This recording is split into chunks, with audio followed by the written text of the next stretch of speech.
MQ-9 reaper drone इस वक्त बुशहर में भेजने का मतलब ये था कि वहाँ पर ज़्यादा तैयारों की मूवमेंट ना हो, इतनी ज़्यादा नज़र किसी की नहीं जा रही हो। MQ-9 रीपर ड्रोन्स की मद में अब तक $1 अरब से कहीं ज़्यादा ऊपर नुकसान हो चुका है। MQ-9 रीपर ड्रोन अब कभी यहाँ दोबारा नहीं भेजना, क्योंकि जब तुम यहाँ भेजते हो MQ-9 रीपर ड्रोन्स तो उसके ड्रोन्स तबाह हो जाते हैं। ईरानी पासदारान इनकलाब बहुत ही चौकस थे, अलर्ट थे उस मामले में, और उनको अंदाज़ा था कि यहाँ पर हमला हो सकता है। जैसे ही ये एक फ़िज़ाई लकीर क्रॉस करता है ईरान की, तो उसके बाद इसको बहुत कामयाबी से निशाना बना दिया जाता है।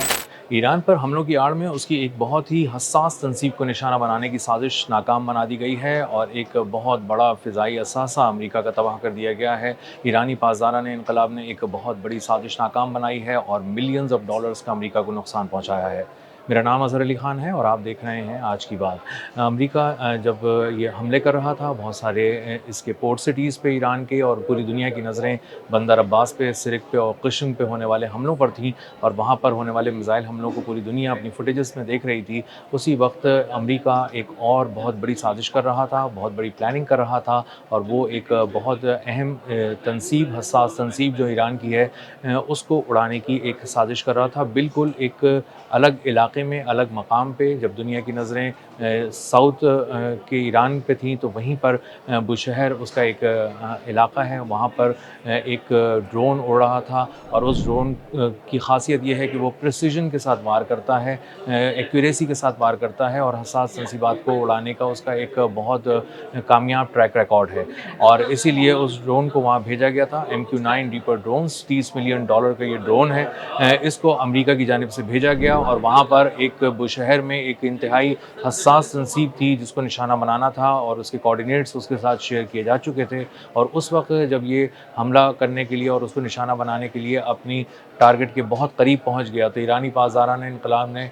इसको एक नए दिफाई सिस्टम से ट्रैक किया, उसको देखा, और उसके बाद देखने के बाद उसको लॉक करने के बाद निशाना बनाया और कामयाबी से तबाह कर दिया। एक और MQ-9 रीपर ड्रोन जो अमेरिका का एक फ़ख्र है और अमेरिका का एक इंतहाई अहम ड्रोन है, जिसको बहुत से अहम मिशंस पे पूरी दुनिया के अंदर भेजा जाता है, वो एक बार फिर ईरानी पासदारान इनकलाब का निशाना बन गया है, और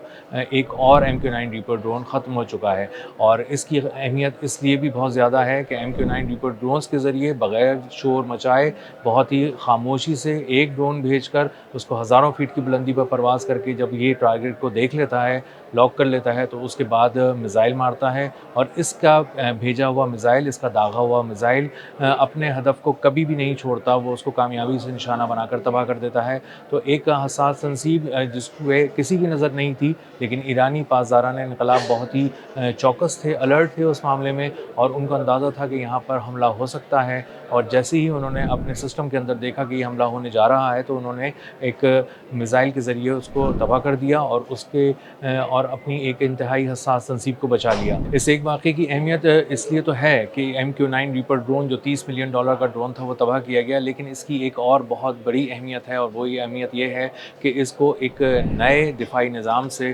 ट्रैक किया गया है, और नए दिफाई निज़ाम के ज़रिए ही इसको निशाना बनाया गया है। ईरान इससे पहले भी MQ-9 रीपर ड्रोन्स को तबाह कर रहा है, कामयाबी से तबाह करता रहा है, और उसने एक झड़ी लगा दी है MQ-9 रीपर ड्रोन्स की। ये जदीद ड्रोन जब किसी मुल्क में या किसी हदफ के लिए भेजा जाता है, तो ये बात तय है कि उसको ट्रैक करना बहुत ही मुश्किल है, और उसको निशाना बनाना उससे भी ज़्यादा मुश्किल है। लेकिन ईरान इसको ऐसे कर रहा है जैसे बच्चों का खेल है, और एक के बाद एक MQ-9 रीपर ड्रोन्स तबाह हो रहे हैं। इसका मतलब ये है कि एक जदीद दिफाई निज़ाम ईरान के पास है, जदीद तरीन है, और वो आराम से MQ-9 रीपर ड्रोन्स, MQ-1 जो उसके ख़ास ड्रोन है, ये सर्विलेंस के लिए यूज़ हो रहे हैं, निगरानी के लिए यूज़ हो रहे हैं, और उसके साथ साथ जब प्रिसिजन के साथ वार करना हो, तो जब ये निगरानी कर लेते हैं, जब अपने हदफ के पास पहुँचते हैं, तो उसको कामयाबी से तबाह कर देते हैं। जब एक नए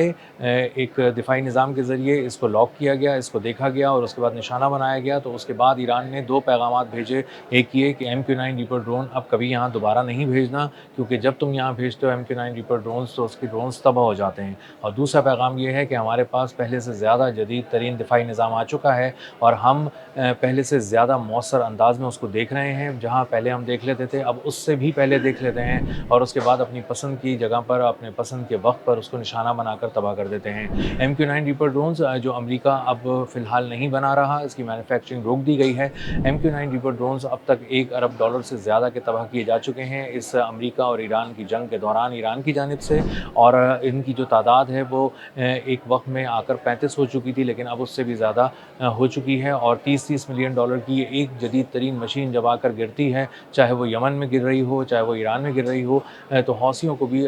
बुनियादी तौर पे ईरान ने ही ये टेक्नोलॉजी फ़राहम की है कि वो MQ-9 रीपर ड्रोन्स का शिकार करें, और उन्होंने भी कई MQ-9 रीपर ड्रोन्स का शिकार यमन में किया है, कामयाबी से किया है। और बहुत से हमले जो हौसियों पे होने थे उनको भी नाकाम बनाया है, जो उनके हेडक्वार्टर्स पे होने थे और उनकी फ़ौजी तनसीबात पे होने थे और अस्करी तनसीबात पे होने थे, उनको भी नाकाम बनाया है। तो मजमूई तौर पे अमेरिका को सिर्फ MQ-9 रीपर ड्रोन्स की मद में अब तक $1 अरब से कहीं ज़्यादा ऊपर नुकसान हो चुका है। और ये बात अब तयशुदा है कि MQ-9 रीपर ड्रोन की जो टेक्नोलॉजी है ये पूरी दुनिया में नाकाम हो चुकी है, क्योंकि जब ईरान इसको बहुत कामयाबी से निशाना बना रहा है तो इसका मतलब ये है कि दुनिया के और कई ममालिक इसको और पहले तबाह करने की सलाहियत रखते हैं। और इसका मतलब ये है कि ड्रोन टेक्नोलॉजी के अंदर अमेरिका को अब बहुत ज़्यादा एडवांसमेंट की ज़रूरत है। अब उसके जो पुराने ड्रोन्स थे, जो वो रिवायती ड्रोन्स थे, वो जदीद होने के बावजूद अब दुनिया के लिए नाकारा होते जा रहे हैं। MQ-9 रीपर ड्रोन भेजने के दो बहुत अहम मकासद थे। एक तो ये कि एक $30 मिलियन की मशीन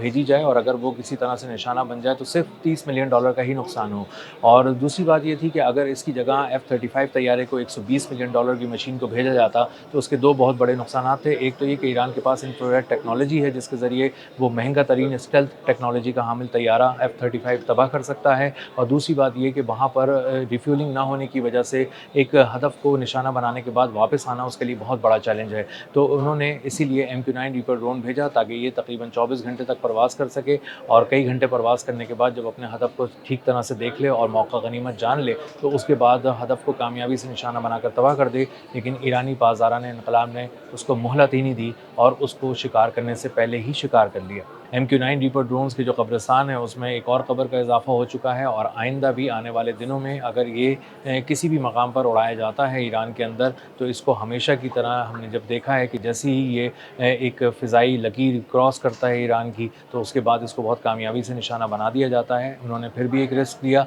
और एक प्रिसिजन स्ट्राइक करने की कोशिश की। MQ-9 रीपर ड्रोन इस वक्त बुशहर में भेजने का मतलब ये था कि वहाँ पर ज़्यादा तैयारों की मूवमेंट ना हो, इतनी ज़्यादा नज़र किसी की नहीं जा रही हो, लोग बंदर अब्बास, सिरिक और किश्म में तबाही होती हुई देख रहे हों, और इसी दौरान फ़ायदा उठाकर बुशहर में एक इंतहाई हसास तनसीब को निशाना बनाकर तबाह कर दिया जाए। लेकिन ईरानी पासदारान इन्क़लाब ने वो साजिश नाकाम बना दी है, और एक और MQ-9 रीपर ड्रोन जो $30 मिलियन का ड्रोन है उसकी कब्र का इजाफा एक ऐसे कब्रिस्तान में कर दिया है जो बहुत महंगा है, जिसमें ऑलरेडी MQ-9 रीपर ड्रोन्स की $1 अरब से ज़्यादा की कब्रें मौजूद हैं। अब तक के लिए इतना ही। मिलते हैं अगले व्लॉग में किसी नई खबर, नई तज्ज़िये और नए ज़ाविये के साथ। अल्लाह हाफ़िज़।